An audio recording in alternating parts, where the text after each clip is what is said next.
എനിക്ക് അതിലൊരു ചോദ്യം ചോദിക്കാനുള്ളത്, നാട്ടിൽ നമുക്കറിയാം, നമുക്ക് എത്നിസിറ്റി നോക്കുമ്പോൾ ഇന്ത്യൻസും കേരളീസും ആണ് നമുക്ക് ഏറ്റവും കൂടുതൽ മേക്കപ്പ് ചെയ്യാൻ ഓപ്പർച്യൂണിറ്റി കിട്ടിയിട്ടുണ്ടാവും. പക്ഷെ ഇവിടേക്ക് വരുമ്പോൾ എത്നിസിറ്റിയിൽ ഒരുപാട് മാറ്റങ്ങളുണ്ട്, പല പല നാഷണാലിറ്റീസ് ആണ്. അപ്പം അതിൽ ഒരു ഡിഫറൻസസ് ഉണ്ടാവും. നാട്ടിലെ ആൾക്കാരെ പ്രിഫർ ചെയ്യുന്നതും ഇവിടെ പ്രിഫർ ചെയ്യുന്നതും തമ്മിലൊരു ഡിഫറൻസസ് ഉണ്ടാവും. അപ്പം അതിൽ എന്തെങ്കിലും ചാലഞ്ചസ് അതിനെ കുറിച്ചൊന്ന് ഈവൻ ഇപ്പം മോസ്റ്റ് ഓഫ് ദ ദുബായിലുള്ള ക്ലയൻസുകൾക്കും അവരുടെ കൺസേൺ എന്ന് പറയുന്നത് ഭയങ്കര ഡിഫിക്കൽട്ടാണ്. അവരെ നമ്മളത് പറഞ്ഞ് മനസ്സിലാക്കി എടുക്കാൻ കുറച്ച് ബുദ്ധിമുട്ടാണ് ഇവിടെ. പക്ഷെ നാട്ടിലാണെന്നുണ്ടെങ്കിൽ നമുക്കതിനെപ്പറ്റി ഡീറ്റെയിൽ ആയിട്ട് പറഞ്ഞു കൊടുക്കുമ്പോൾ തന്നെ അത് പെട്ടെന്ന് മനസ്സിലാവും. ഇവിടെ ഭാഷയുടേതുണ്ട്, അവരുടെ ജീവിത രീതികളുടെ വ്യത്യാസമുണ്ട്, അവരുടെ സ്റ്റൈലിങ്ങിൻ്റെ വ്യത്യാസമുണ്ട്, ഈവൻ ഇപ്പോൾ പ്രോഡക്റ്റിൻ്റെ വ്യത്യാസമുണ്ട്. ഇപ്പോൾ ഇന്ത്യൻ പ്രോഡക്റ്റ് അല്ല നമ്മളിവിടെ യൂസ് ചെയ്യുന്നത്. ഞാനിവിടെ ഒരു പ്രോഡക്റ്റ് എടുക്കുമ്പോൾ ആദ്യം ഞാൻ എന്നെ ടെസ്റ്റ് ചെയ്യും. ഈവൻ ഇപ്പോൾ ഫേസിലാണെന്നുണ്ടെങ്കിലും ഹെയറിലാണെന്നുണ്ടെങ്കിലും ഞാൻ എന്നെ എന്തോരം ടെസ്റ്റ് ചെയ്ത ഹെയർ ആണെന്നറിയാം. ഇത് ഓരോ കളറിങ് വരുമ്പോൾ, ഓരോ ട്രീറ്റ്മെൻറ്റുകൾ വരുമ്പോൾ ഞാൻ ഇരുന്ന് കൊടുക്കും.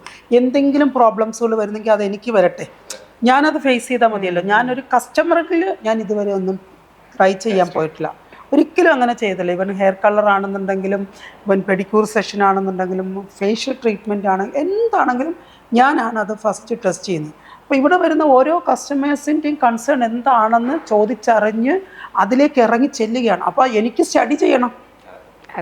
നാട്ടിലെന്ന് പറഞ്ഞാൽ എനിക്ക് അത്രയും സ്റ്റഡി ചെയ്യണ്ട, ഞാനിവിടെ ഉറക്കോളച്ച് സ്റ്റഡി ചെയ്യും. പിന്നെ ഇപ്പം നമ്മുടെ AI ഉള്ളത് കാരണം എല്ലാവരും ഒരു പ്രോഡക്റ്റ് കിട്ടി അപ്പം തന്നെ ഫുൾ സെർച്ച്, നമ്മളെക്കാളും കൂടുതൽ അവർ പഠിച്ചിട്ട് അങ്ങോട്ട് വരുന്നുണ്ടാവുക. അപ്പം അതും നമുക്കൊരു ചാലഞ്ച് ആണല്ലേ. അതെ അതെ. അപ്പോൾ ഇവിടെ കൂടുതലും ഹെയറിൻ്റെ ട്രീറ്റ്മെൻറ്റുകളാണ്. ഹെയർ ബൊട്ടോക്സിനെ പറ്റി പലർക്കും പല പല ധാരണകളാണ്. ഇവന് ചിലർ പറയുന്നത് ഇങ്ങനെ ചൂല് പോലെ നീണ്ടു കിടക്കുന്നൊരു ട്രീറ്റ്മെൻറ്റാണ് ഹെയർ ബൊട്ടോക്സ് എന്നാണ്. പക്ഷെ ശരിക്കും അതല്ല സത്യത്തിൽ. ഇപ്പം ഷബ്ന തന്നെ ചെയ്തിട്ടുള്ളതാണ് അല്ലേ. അപ്പോൾ നമ്മുടെ ഹെയറിൻ്റെ സ്ട്രക്ചർ അനുസരിച്ചിട്ടാണ് നമ്മൾ ട്രീറ്റ്മെൻറ്റ് നിശ്ചയിക്കുന്നത്. അതിലേക്ക് വരിക എന്നുള്ളതാണ്. അതിലേക്ക് അവർ വന്നു കഴിഞ്ഞാൽ തീർച്ചയായിട്ടും നമുക്ക് റിസൾട്ട് കൊടുക്കാൻ പറ്റും. പക്ഷെ അവരുടെ കൺസേൺ ഡിഫറെൻ്റ് ആയിരിക്കും. നമ്മളവിടെ പറഞ്ഞ് മനസ്സിലാക്കുന്നത് കുറച്ച് ബുദ്ധിമുട്ടാണ്. ഈ മേക്കപ്പ് ഇൻഡസ്ട്രി എന്നും ഒരു വുമൻ സെൻട്രിക് ആണ്. അഞ്ജുവിന്റെ ക്വസ്റ്റ്യൻ എനിക്ക് ഊഹിക്കാം. മേക്കപ്പ് ഒരു ബ്രാൻഡോ അല്ലെങ്കിൽ അത്രയും ഫേമസ് ആയിട്ടൊരു കോസ്മെറ്റിക് ബ്രാൻഡ്സ് അല്ലെങ്കിൽ ഒരു ഇൻസ്റ്റിറ്റ്യൂഷൻ അങ്ങനെ ഒന്നും ഇതുവരെ ഉണ്ടായിട്ടില്ല.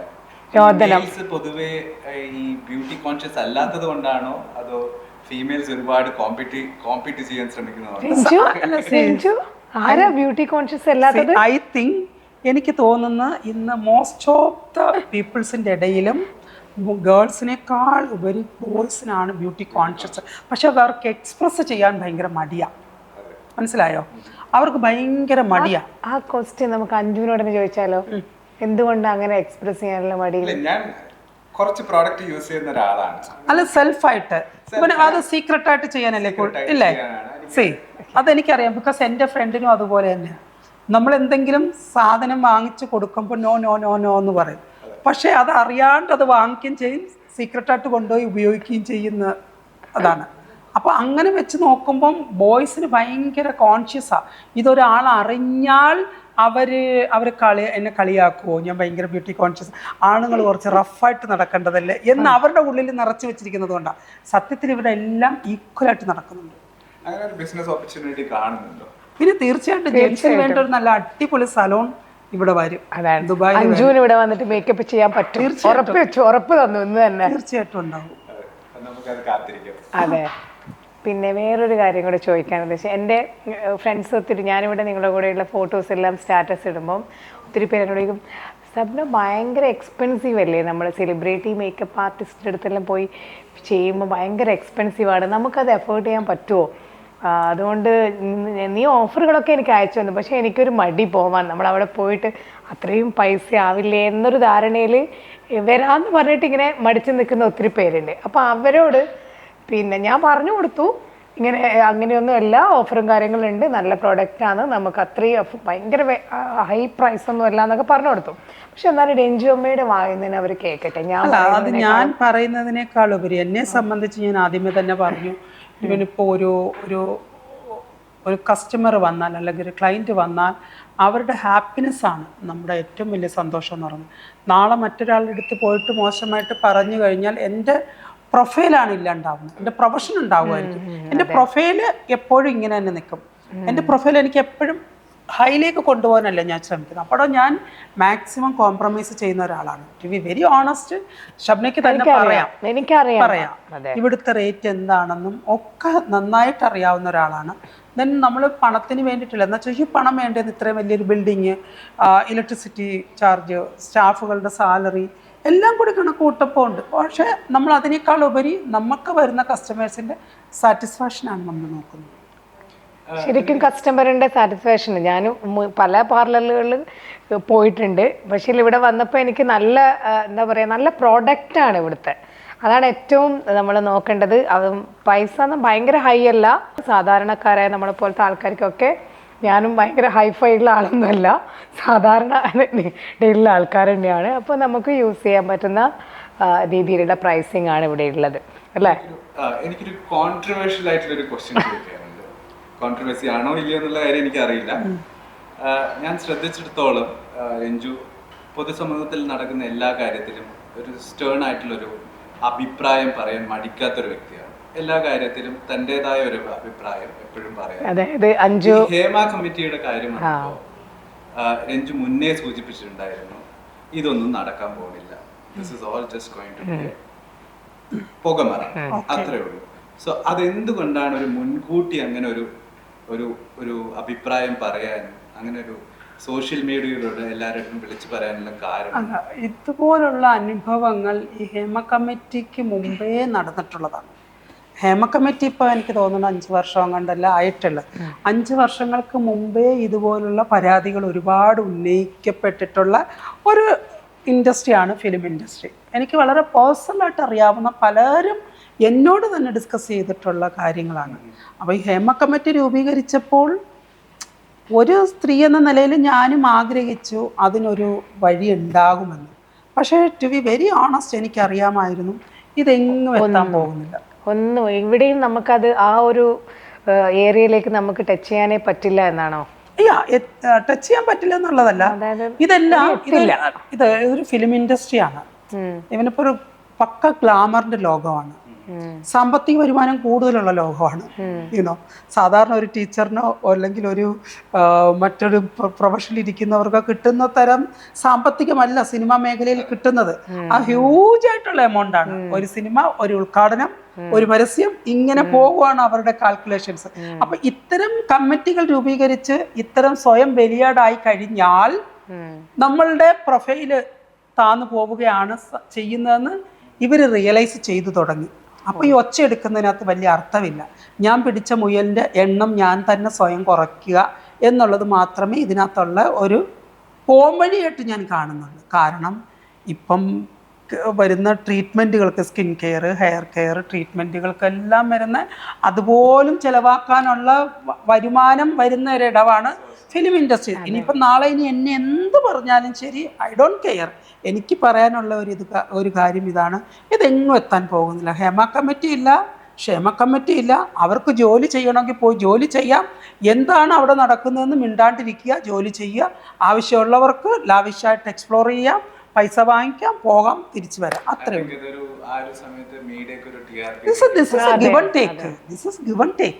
അല്ലാണ്ട് ഇതൊന്നുമല്ല. ഇതിനകത്തൊന്നും നടക്കാൻ പോകുന്നില്ല. ഒരു കമ്മിറ്റിയും എങ്ങും എത്താൻ പോകുന്നില്ല. ഞാൻ സിനിമയിലെ ഉള്ളിലുള്ള ആളൊന്നുമല്ല. ഞാൻ വാണ്ടിലൊരിക്കൽ സിനിമയായിട്ട് അറ്റാച്ച്മെന്റ് ഉണ്ടായിട്ടുണ്ട്. ഞാൻ വർഷത്തിൽ ഒരിക്കൽ എങ്ങാണ്ട് ഇനി എനിക്ക് ഇറങ്ങാനിരിക്കുന്ന നവ്യ നായരും സുരേഷ് ഏട്ടനും അഭിനയിച്ച സിനിമയിൽ തന്നെ എല്ലാ ആൾക്കാരുമായിട്ട് നല്ലൊരു ബന്ധം നിങ്ങൾക്ക് ഉണ്ടല്ലോ. നോ നോ നോ, എനിക്ക് അങ്ങനെ ആരുമായിട്ട് ഒരു ബന്ധവും ഇല്ലാത്ത ഒരാളാണ്. ഞാനൊരു കാഴ്ചക്കാരി മാത്രമാണ്. എൻ്റെ കണ്ണിൽ കാണുന്നത് തെറ്റാണെന്ന് കണ്ടാൽ ഞാനത് പറയും. ഈ ഹേമ കമ്മിറ്റി ഒരിടവും എത്താൻ പോകുന്നില്ല. അത് അടിവരയിട്ട് അതാണ് താഴെ സൈൻ ചെയ്തു.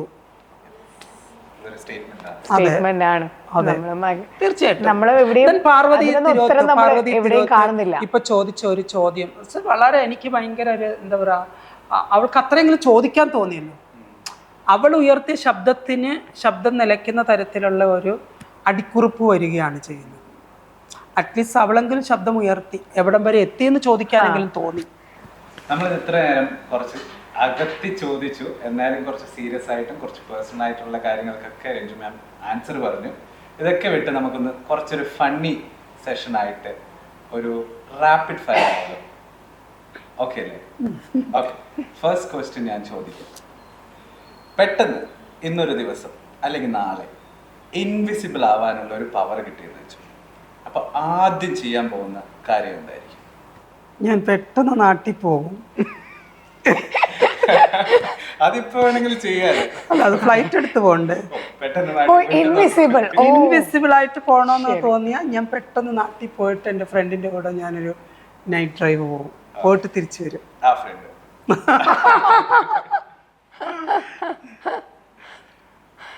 ഓക്കെ. അപ്പോൾ ഒരു ദിവസം മുഴുവൻ ഒരു പാട്ട് പാടാനുള്ള ഒരു അവസരം കിട്ടുകയാണെങ്കിൽ ഏത് പാട്ടായിരിക്കും പാടുക? ആ നിമിഷത്തിൻ്റെ നവ്രതയിൽ ഞാനൊരാവണി തെന്നല മാറി, ആ നിമിഷത്തിൻ്റെ നവ്രതയിൽ ഞാനൊരാവണി തെന്നലായി മാറി, ആയിരം ഉന്മാദരാത്രികൾ തൻ ഗന്ധം ആത്മതലത്തിൽ പൊലിഞ്ഞു,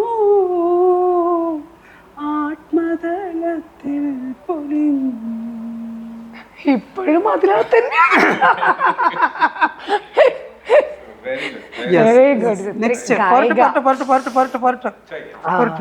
പെട്ടെന്ന് എല്ലാം നിർത്തി വെച്ച് ബിസിനസ് ഒക്കെ നിർത്തി വെച്ച് ഒരു മാസം എവിടെയെങ്കിലും ഡിസപ്പിയർ ആവാൻ ഏത് സ്ഥലത്തേക്കായിരിക്കും പോകും?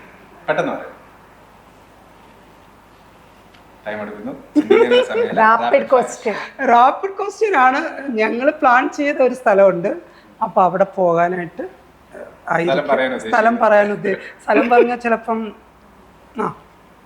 ഒരു സ്ഥലത്ത് പോകണമെന്ന് ആഗ്രഹം ഉണ്ടായിരുന്നു.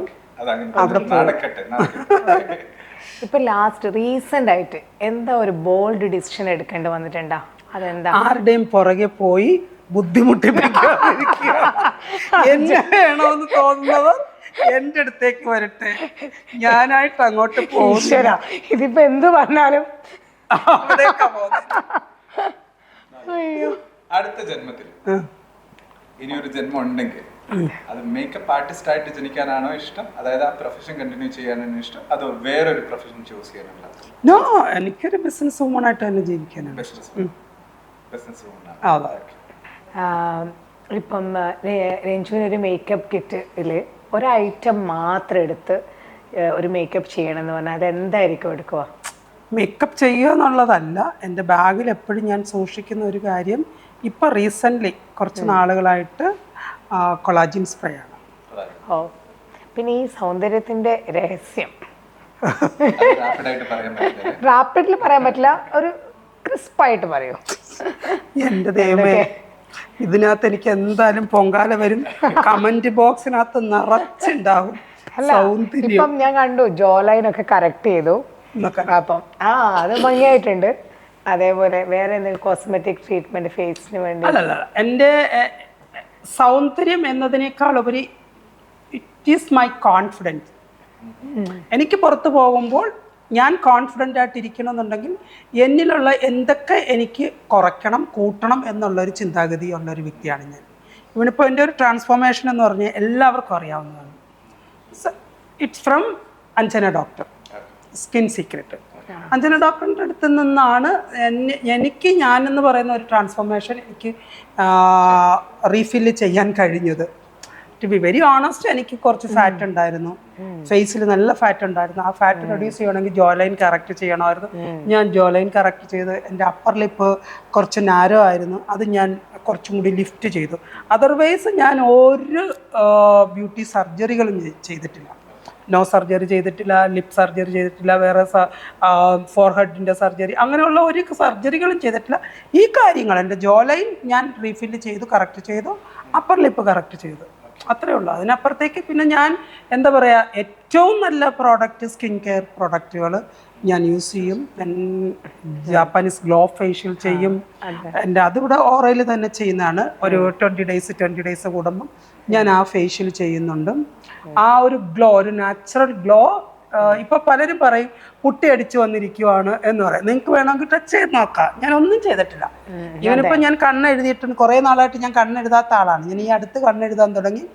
ലിപ്സ്റ്റിക് ഇട്ടിട്ടുണ്ട്, ഐബ്രോ ഷേപ്പ് ചെയ്യുന്നുണ്ട്. അതർവൈസ് ഞാനൊന്നും ചെയ്തിട്ടില്ല. യുനോ, അതായത് അത് എന്തൊക്കെ സാധനങ്ങളാണ് അത് ഒന്നും നമ്മുടെ പ്രേക്ഷകർക്ക് ഒരു നന്നായിട്ട് വെള്ളം കുടിക്കുക. എന്ത് പ്രശ്നം ഉണ്ടെന്നുണ്ടെങ്കിലും ഞാനിത് ഹാൻഡിൽ ചെയ്യും എന്നുള്ളൊരു ചിന്താഗതി. വെള്ളം കുടിക്കാന്ന് പറഞ്ഞപ്പോ ഒരാളൊരു നോട്ടം ഇങ്ങോട്ട്. 8 ഗ്ലാസ് വെള്ളം എങ്ങനെയാണെങ്കിലും വെള്ളം കുടിക്കുക. നിങ്ങൾ ബിയർ അടിച്ചോ, നിങ്ങൾ മറ്റേതടിച്ചോ, വാട്ടെവർ, അത് യുവർ ചോയ്സ്. അത് നിങ്ങളുടെ ചോയ്സ് മാത്രം. ഞാൻ പറഞ്ഞത് നല്ല ശുദ്ധമായ വെള്ളം കുടിക്കുക. 8 ലിറ്റർ വെള്ളം, 8 ഗ്ലാസ് വെള്ളം, സോറി 8 ലിറ്ററിലെ 8 ഗ്ലാസ് ആണ് ദൈവമേ. 8 ഗ്ലാസ് വെള്ളം നമ്മൾ ഡെയിലി കുടിക്കുക. അതിന് ഇടയിൽ ഫ്രൂട്ട്സ് ആഡ് ചെയ്യാൻ പറ്റിയ അത്രയും നല്ലത്. ഓറഞ്ച്, വാട്ടർമെലൺ, അല്ലെങ്കിൽ എന്താ പറയുക, അവക്കാഡോ, അങ്ങനെയുള്ള ഫ്രൂട്ട്സുകൾ ആഡ് ചെയ്യുക. അതുപോലെ തന്നെ ചോറ് ഐറ്റംസുകൾ കുറയ്ക്കാൻ നോക്കുക. ഷുഗർ കട്ട് ചെയ്താൽ അത്രയും നല്ലത്. ഷുഗർ വേണ്ട എന്നുള്ള രീതിയിൽ ചെയ്യുക. അപ്പം നാച്ചുറലി നമ്മുടെ സ്കിന്ന് ബൂസ്റ്റപ്പ് ആകും. രഞ്ജുയുടെ ലൈഫ് ഒരു മൂവി ആക്കുകയാണെങ്കിൽ ആ മൂവിയുടെ നെയിം എന്തായിരിക്കും? സമത്വം. ഞാൻ അതിൽ കൂടുതൽ ചോദിക്കുന്നില്ല, എന്നാലും ഒരു ക്യൂരിയോസിറ്റിക്ക് ചോദിക്കുകയാണ്, അത് എന്തുകൊണ്ട്? ഈ ലോകമുണ്ടായ കാലം മുതൽ ഇവിടെ വേർതിരിവുണ്ട്. ആണ്, പെണ്ണ്, ജാതി, മതം, വിദ്യാഭ്യാസം, നിറം, ഇതെല്ലാം, ജാതി എല്ലാം ഇവിടെ നിലനിൽക്കുന്നുണ്ട്. എവിടെയെങ്കിലുമൊക്കെ ചെറിയ ചെറിയ ചെറിയ ചെറിയ മാറ്റങ്ങൾ ഉണ്ടാകുന്നത് മാത്രമേ ഉള്ളൂ. പക്ഷെ ഞാൻ ആഗ്രഹിക്കുന്ന ലോകം സമത്വത്തിലൂടെ പോകണമെന്ന് ആഗ്രഹിക്കുന്നു. ഞാനത് ആഗ്രഹിക്കുന്നു, ഞാനത് കാണുന്നു മുന്നിൽ. അപ്പോൾ അങ്ങനെയാണെങ്കിൽ നായിക മിക്കവാറും നേരത്തെ പറഞ്ഞ പോലെ ആരായിരിക്കും? അല്ലല്ല, അത് നായിക ഞാൻ തന്നെ ആയിരിക്കും. ഓഫ് കോഴ്സ് എന്റെ കഥയിൽ എന്നെ ഞാൻ അർജു note the point, note the point. അഥവാ ബിരിയാണി വിളമ്പിയാലോ? അർജുനാകാൻ പറ്റിയ നോ പ്രോബ്ലം. ആക്ട് ചെയ്യുന്നത് മാത്രമേ ഉള്ളൂ, അറിയില്ല. അപ്പൊ പിന്നെ വിട്ടേക്ക്, അത് മായ്ച്ചു കളഞ്ഞു. ഞാൻ വേറെ ആരെങ്കിലും നോക്കിക്കോളാം. ഓക്കെ പ്രേക്ഷകര്, നിങ്ങൾ ആഗ്രഹിക്കുന്ന ആളല്ല.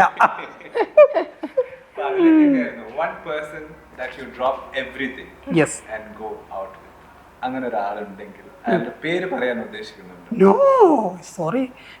ഞാൻ പറഞ്ഞല്ലോ, ഇപ്പം നമുക്കുണ്ടായിട്ടുള്ള ഇതൊരു അറിവായിട്ട് പെൺകുട്ടികളും ആൺകുട്ടികളും എല്ലാവരും എടുക്കണം. ബിക്കോസ് നമ്മുടെ ജീവിതത്തിൽ നമുക്കുണ്ടായിട്ടുള്ള എന്ത് ബാഡ് ഇമേജ് ആണെന്നുണ്ടെങ്കിലും അതിൻ്റെ പുറം ഭാഗം നമ്മൾ തന്നെയാണ് കാരണക്കാർ, അല്ലേ? അപ്പം നമ്മൾക്കത് വേണ്ട എന്ന് നമ്മൾക്ക് നേരത്തെ തീരുമാനിക്കാമായിരുന്നു എങ്കിൽ നമുക്ക് ഇത്രയും സ്ട്രഗിളിങ്ങിലേക്ക് പോകേണ്ട കാര്യമില്ല. നമ്മൾ ഒരാളെയും ആവശ്യമില്ലാതെ ഒരിടത്തേക്കും വലിച്ചിഴച്ചിട്ട് ഒന്നും എനിക്ക് നേടാൻ പറ്റില്ല, അല്ലേ? ആ പോയിന്റ് ഓഫ് ടൈമിൽ ഞാൻ ഞാൻ എന്തോ ചെയ്തു എന്നുള്ളൊരു സംഭവം. പക്ഷെ ആഫ്റ്റർ ദ സ്റ്റേറ്റ്മെന്റ് ഞാൻ റിവീൽ ചെയ്യും, അയ്യോ അത് വേണ്ടായിരുന്നു എന്നുള്ളത്. കർമ്മ, അല്ലേ? ഞാൻ കർമ്മയിൽ വിശ്വസിക്കുന്ന ഒരാളാണ്. എന്നെ ആരെങ്കിലും മാനസികമായിട്ടോ ശാരീരികമായിട്ടോ സാമ്പത്തികമായിട്ടോ ഏതെങ്കിലും തരത്തിൽ മിസ്യൂസ് ചെയ്തിട്ടുണ്ടെന്നുണ്ടെങ്കിൽ അത് കറങ്ങിത്തിരിഞ്ഞ് എൻ്റെ കൺമുന്നിൽ വരും. അത്രയും. സമൂഹത്തിലെ ഏതെങ്കിലും ഒരു വിശിഷ്ട വ്യക്തിയുമായിട്ട് നിങ്ങൾക്ക് അത്താഴം കഴിക്കാനൊരു അവസരം കിട്ടുവാണെങ്കിൽ അത് ഏത് വ്യക്തിയാണ്? വിശിഷ്ട വ്യക്തി എന്ന് പറയുമ്പോൾ മുഖ്യമന്ത്രിയാണ്.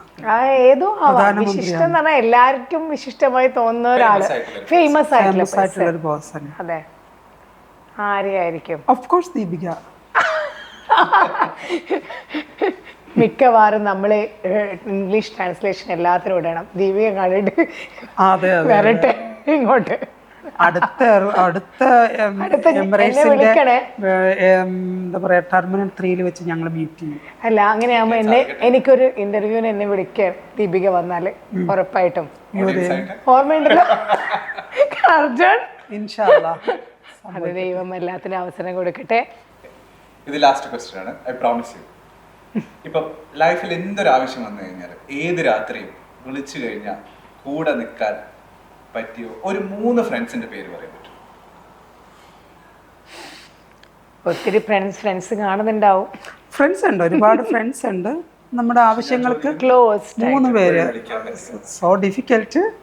ബട്ട് ഫ്രണ്ട്സ് എന്ന് പറയുമ്പോൾ ഇപ്പോൾ ദുബായിൽ എനിക്ക് എന്തൊരാവശ്യം വന്നാലും വിതിൻ സെക്കൻഡിൽ എടി എന്ന് വിളിച്ച വിളിപ്പുറത്ത് ഗീതി ഉണ്ടാവും. നമ്മുടെ എല്ലാ മൽബരീസിൻ്റെ ഓണറാണ്, ഗീതി ഉണ്ടാവും. അതെ. ഇവൻ നാട്ടിലാണെങ്കിൽ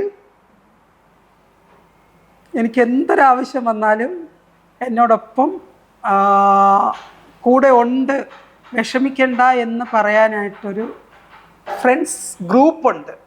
വി ആർ ഗുഡ് ഫ്രണ്ട്സ് എന്ന് പറഞ്ഞൊരു ഗ്രൂപ്പുണ്ട്.